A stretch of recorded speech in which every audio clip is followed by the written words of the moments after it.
आज की इस वीडियो में मैं आपको एक ऐसे देश के बारे में बताने जा रहा हूं जिसका इतिहास कई महान शासकों और कई तरह के बड़े बड़े देशों से जुड़ा हुआ है। आज का ये वीडियो दोस्तों काफ़ी इंटरेस्टिंग होने वाला है। आपने इतिहास पढ़ा होगा तो चंगेज खान का नाम जरूर सुना।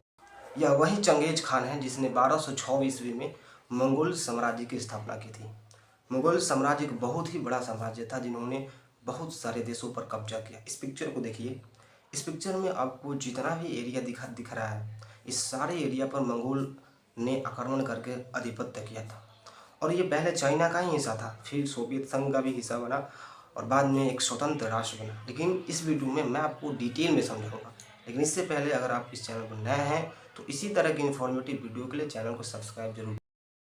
यहाँ पर मैं आपको दो कैटेगरी में समझाने की प्रयास करूँगा। एक जनरल इंट्रोडक्शन दूंगा जिसमें सारी बातें टू द पॉइंट बताऊँगा। इसके बाद इन पॉइंटों का विश्लेषण इस हिस्ट्री वाले पार्ट में करूँगा। तो दो पार्ट में हम इस वीडियो को समझेंगे।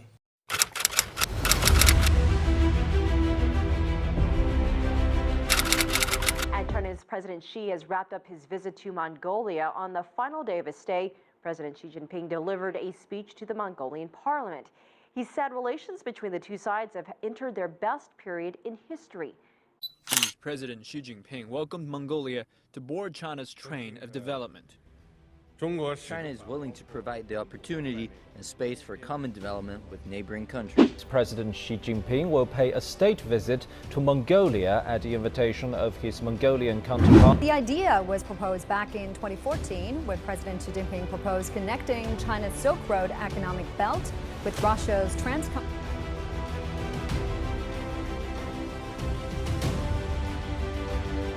सबसे पहले जनरल इंट्रोडक्शन।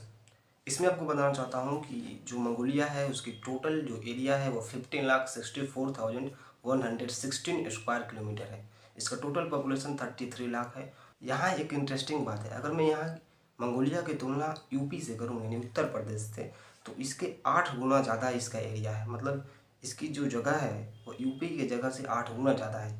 बावजूद इसके यूपी जो इससे 8 गुना कम भी है, यहाँ की पॉपुलेशन 25 करोड़ है। इसके बावजूद कि यहाँ 8 गुना ज़्यादा ज़मीन है, इसके बावजूद यहाँ पर सिर्फ 33 लाख लोग ही रहते हैं।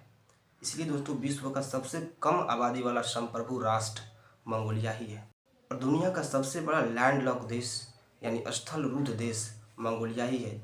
विश्व में टोटल 47 लैंडलॉक देश यानी स्थलरूढ़ देश है। स्थलरूढ़ का मतलब है जो चारों तरफ से भूमि से घिरा हुआ, क्योंकि लैंड लॉक, लैंड मीन्स भूमि होता है, लॉक मीन्स होता है बंद करना, यानी जो चारों तरफ से भूमि से घिरा हुआ हो उसको लैंड लॉक बोलते हैं। और इस तरह का विश्व में टोटल 47 लैंड लॉक है, जिनमें से मंगोलिया सबसे बड़ा है। मंगोलिया की आधी आबादी एक ऐसी जगह पर निवास करती है जिस जगह का नाम है उलान बटोर, और उलान बटोर इसका कैपिटल भी है। लैंड लॉक से आप समझ सकते हैं कि लैंड लॉक में अगर आप पिक्चर देख रहे हैं तो उसमें चारों तरफ से ऊपर रसिया है, नीचे चाइना है, अगल बगल कोरिया और पोलैंड जैसे देश हैं, तो इन सारे देशों से घिरा हुआ है। 95% से भी ज़्यादा यहाँ पर मंगोली लोग रहते हैं, मंगोलियाई लोग, और 3.81% लोग जो हैं वो कजाक हैं और अन्य लोग भी रहते हैं। धर्म की बात करें तो यहाँ पर 51.7% से भी ज़्यादा बौद्ध लोग रहते हैं, और इसके अलावा अन्य धर्मों के लोग रहते हैं, जिनमें ज़्यादातर परसेंटेज बुद्धिस्ट लोगों का है। प्रेजेंट में यहाँ के जो राष्ट्रपति हैं वह उपनागिन खुरेलसुख है। कई राजवंशों द्वारा यहाँ पर आक्रमण किया गया और यहाँ पर आया गया, और इसके इतिहास जो जुड़े हुए हैं, जिनमें से जियोनाग्नु है, जियानदेई है, तुर्क है, और इसके अलावा और भी कई लोग हैं। लेकिन जियोनाग्नु और जियानवेई और रौरन और तुर्क, इन साम्राज्यों का कोई उतना भी डिटेल हिस्ट्री नहीं है। इसकी हिस्ट्री की असली शुरुआत होती है मंगोल साम्राज्य, जिसकी स्थापना 1206 ईस्वी में चंगेज खान द्वारा किया गया था। आगे मैं डिटेल में ही बताऊँगा। लेकिन दोस्तों जो जियोनाग्नु साम्राज्य था उसको इतना भी हल्का मत लीजिए। जियोनाग्नु साम्राज्य ऐसे साम्राज्य था जिसके डर से इसके आने वाले जो वंश थे, जो इनके आने वाले राजा थे आगे, उन सभी राजाओं ने इससे बड़ी डर लगता था। किसी ने इसके सामने डायरेक्ट युद्ध करने की हिम्मत नहीं की। और जो चीन का दीवार देखते हैं, जो ग्रेट वॉल ऑफ चाइना के नाम से जाना जाता है, वह जियोनाग्नु साम्राज्य के डर से ही बनवाया गया था, क्योंकि ये बार बार उसी रास्ते से हमला कर देते थे जियोनाग्नु साम्राज्य वाले, और इसी की वजह से 1227 ईस्वी में चंगेज खान की मृत्यु होने के बाद जो इनके पोते थे कुबलाई खान, उन्होंने जो है चाइना पर आक्रमण करके उस पर आधिपत्य जमा लिया और युवान राजवंश की शुरुआत की।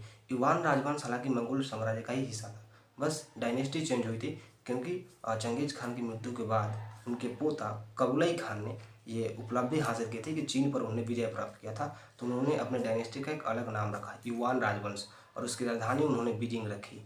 हालांकि युवान राजवंश बाद में समाप्त हुआ 1362 ईस्वी में, और इसके बाद किंग डायनेस्टी की शुरुआत होती है। इसके बारे में मैं डिटेल में बताऊंगा। किंग राजवंश के दौरान पूरे तिब्बती बौद्ध धर्म के प्रसार जो है वो मंगोलिया क्षेत्रों में हो गया। मतलब आधे से भी अधिक लोग बुद्धिस्ट धर्म को मानने लगे और बौद्ध भिक्षुक बन गए। लेकिन 1911 में किंग राजवंश के खत्म होने के बाद ये मंगोलिया अपनी स्वतंत्रता की मांग करने लगा चाइना से, और फिर जाकर के सोवियत संघ की मदद से 1921 ईस्वी में चाइना से अलग हुआ, और फिर जाकर रिपब्लिक ऑफ चाइना का निर्माण होता है, और 1924 ईस्वी में मंगोलियाई पीपल्स रिपब्लिक का निर्माण होता है। और यहाँ से 1922 ईस्वी में यह स्वतंत्र तो होता है, लेकिन सोवियत संघ का अधिराज्य के रूप में ही रहता है। अधिराज्य का मतलब होता है कि आप खुद में स्वतंत्र होते हो, लेकिन एक दूसरे कंट्री पर डिपेंडेंट रहते हैं। तो जब दूसरे कंट्री पर डिपेंड रहते हो तो उसे अधिराज्य कहते हैं। पूरे तरीक़ा से यह इंडिपेंडेंट कंट्री नहीं बना था। इंडिपेंडेंट कंट्री जाकर बनता है 12 फरवरी 1992 को, और इस बीच का इसका इतिहास बहुत लंबा है। अब हम लोग इसकी हिस्ट्री के बारे में चलते हैं।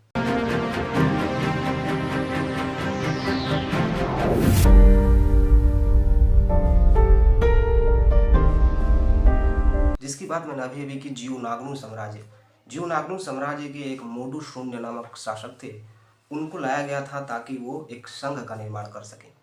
लेकिन इन जियोनाग्नु साम्राज्य के लोगों से किंग डायनेस्टी को बड़ा खतरा था, और इस वजह से उन्होंने 500 ईसा से पूर्व में ग्रेट जो चाइना का वाल है, ग्रेट वॉल ऑफ चाइना, उसका निर्माण कराते हैं। हालांकि इसका कोई इतिहास नहीं है और इसकी कोई बड़ी भूमिका नहीं है जियोनाग्नु साम्राज्य की, इसलिए यहाँ हम इसकी बातों को यहीं पर छोड़ेंगे और इससे आगे की बात करते हैं जहाँ पर मंगोल साम्राज्य की स्थापना होती है। यानी इसकी शुरुआत हम चंगेज खान से करते हैं। 1206 ईस्वी में जब मंगोल साम्राज्य की स्थापना चंगेज खान ने, तो उसने इसके पीछे बहुत संघर्ष किया था। संघर्ष की शुरुआत होती है 12वीं शताब्दी के अंत यानी 1191 ईस्वी में सरदार तेमुजिन नाम का एक व्यक्ति सारे मंगोलियाई को, जो व्यापार करते थे चाइना के अल्पत पर्वत और उसके आसपास और कई सारे पर्वत हैं जो नॉर्थ वेस्ट में पड़ते हैं, उस नॉर्थ वेस्ट के पर्वत के इलाकों में जो भी मंगोलियाई रहते थे, तो सरदार तेमुजिन नाम का एक व्यक्ति ने इन सबको एकजुट किया। और एकजुट करने के बाद जब बहुत सारे लोग इकट्ठा हुए तो उन्होंने एक संघ का निर्माण किया, और धीरे धीरे यही संघ मंगोल साम्राज्य के नाम से जाना जाता है।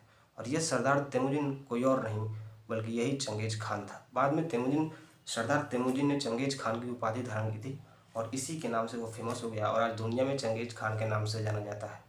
इतने सारे लोगों को जुटाकर इन्होंने सबको सैन्य ट्रेनिंग दी, सबको सेना में भर्ती होने के लिए प्रेरित किया, और फिर सैन्य अभियान की शुरुआत कर दी। मतलब लगातार इन्होंने आक्रमण कर सभी लोगों को सेना में भर्ती करने के बाद इन्होंने सभी अलग अलग देशों पर सैन्य अभियानों की जबरदस्त शुरुआत की, और इसका सैन्य अभियान अपनी क्रूरता और उग्रता के लिए काफ़ी प्रसिद्ध है।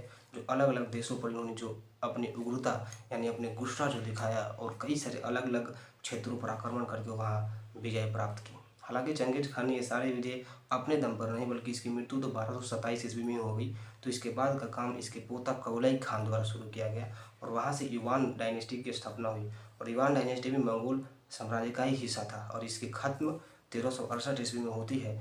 और इसके साथ साथ इसने कई सारे कंट्री पर आक्रमण करके आधिपत्य किया हुआ था। ये जितने भी कंट्री आपको दिख रहे हैं, ये सारे कंट्री मंगोल साम्राज्य के अधीन थे। इसीलिए दोस्तों विश्व इतिहास के सबसे बड़े अगर कोई साम्राज्य है तो मंगोल साम्राज्य है, जिन्होंने इतना सारा भूमि पर कब्जा किया।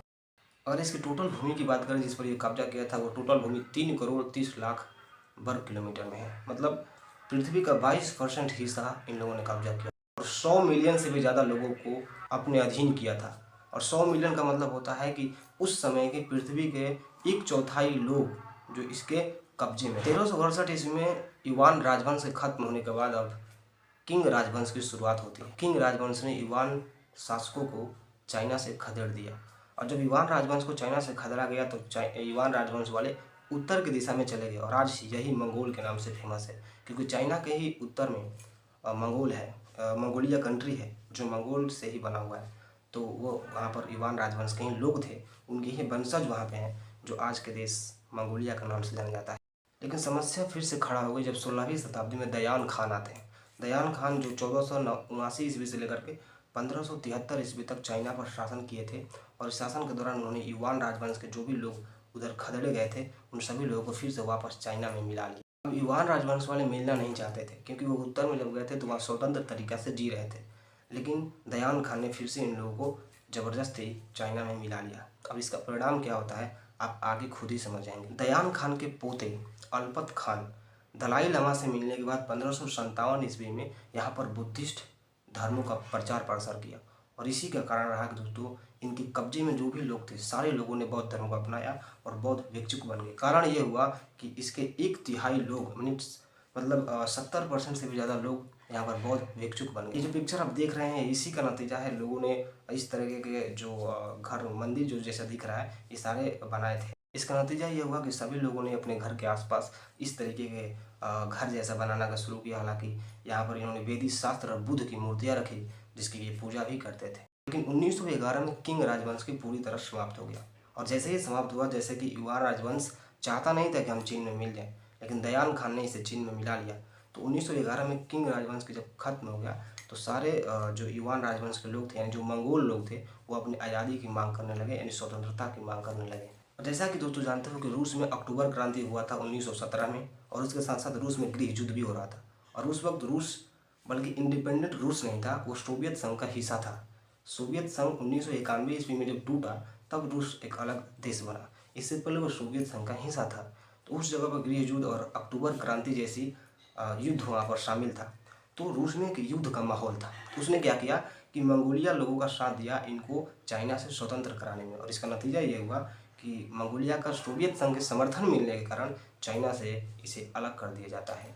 1921 ईस्वी में ये चाइना से अलग हो जाता है, और 1921 ईस्वी में चाइना रिपब्लिक ऑफ चाइना का निर्माण होता है, और वो अपना अलग एक कंट्री बनता है और मंगोलिया अलग कंट्री बनता है। लेकिन मंगोलिया पूरी तरीके से स्वतंत्र नहीं हुआ, क्योंकि इसको सोवियत संघ ने आज़ाद कराया था। तो ये सोवियत संघ पर डिपेंड होकर एक अलग देश बना। मतलब वह देश तो था एक स्वतंत्र, लेकिन सोवियत संघ पर डिपेंड था, खुलकर कहीं सामने नहीं आ सकता था।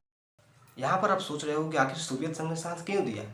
क्योंकि दोस्तों सोवियत संघ में जो अक्टूबर क्रांति जो रूस में हो रहा था, जो युद्ध और भी गृह युद्ध हो रहा था, इससे क्या हुआ, एक तो युद्ध में खुद फंसा हुआ था, दूसरे जब युवान वंश के जो भी चाइना में लोग थे इन लोगों ने जो आपस में स्वतंत्रता की मांग की, इससे क्या हुआ कि उत्तरी सीमा में यानी रूस और चाइना के बीच वाली सीमा में, उत्तरी सीमा में बहुत सारा झगड़ा, वहाँ पर युद्ध जैसा माहौल बनने लगा।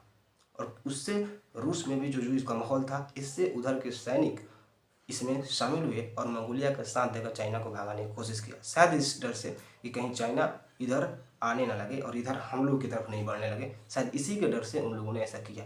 दूसरा, इसमें जो साथ दिए वो थे लेफ्टिनेंट बैनर अनडगन के साथ देने के बाद जो चाइना से के सैनिकों से मंगोलिया से युद्ध हुआ, वो पूरी तरीके से चाइना को वहाँ से खदेड़ दिया गया। और इसके बाद 11 जुलाई 1921 ईस्वी को ये स्वतंत्र हुआ, लेकिन यूएसएसआर यानी सोवियत संघ के अधीन ही काम। 1924 में बोगट खान के नेतृत्व में मंगोलियाई पीपल्स रिपब्लिक की स्थापना हुआ, और मंगोलियाई पीपल्स रिपब्लिक जो 1921 से 1952 ईस्वी तक चला। 1928 ईस्वी में खोरलोगिन चोइबाल्सन नाम का शासक सत्ता में आता है, मंगोलिया सत्ता में आता है। और जितना इसका नाम खतरनाक है, इसने काम भी खतरनाक है। बहुत सारे बौद्ध मठों को तोड़ने का काम किया। इसके साथ साथ इसने और भी कई सारे ऐसे गलत गलत काम किया जिससे इसकी सत्ता में आने का कोई फायदा नहीं हुआ मंगोलिया के लोगों को। 26 जनवरी 1992 को जब इसकी मृत्यु हो जाती है, तो इसकी मृत्यु के होने के बाद यूम शागिन हेडेनवल की सत्ता में आते हैं, और इनके आने के बाद सत्ता फिर से सही तरीके से चलती है। लेकिन फिर सोवियत संघ 1991 में जब टूट जाता है, तो फिर मंगोलिया एक स्वतंत्र राष्ट्र बनता है। 12 फरवरी 1992 को एक अपना नया संविधान पेश करता है और इतिहास में एक अपनी अलग स्थान बनाता है, और आज दुनिया में एक स्वतंत्र राष्ट्र के रूप में चाइना और रसिया के बीच में मंगोलिया नाम से फेमस। तिब्बत के इतिहास भी दोस्तों इसी से ही रिलेटेड है। अगर आप इसका भी वीडियो देखना चाहते हैं तो कमेंट में लिखें, मैं इस पर भी आपको बड़ी बेहतरीन वीडियो लाऊंगा। और ये वीडियो आपको कैसी लगी ये भी कमेंट में लिखना।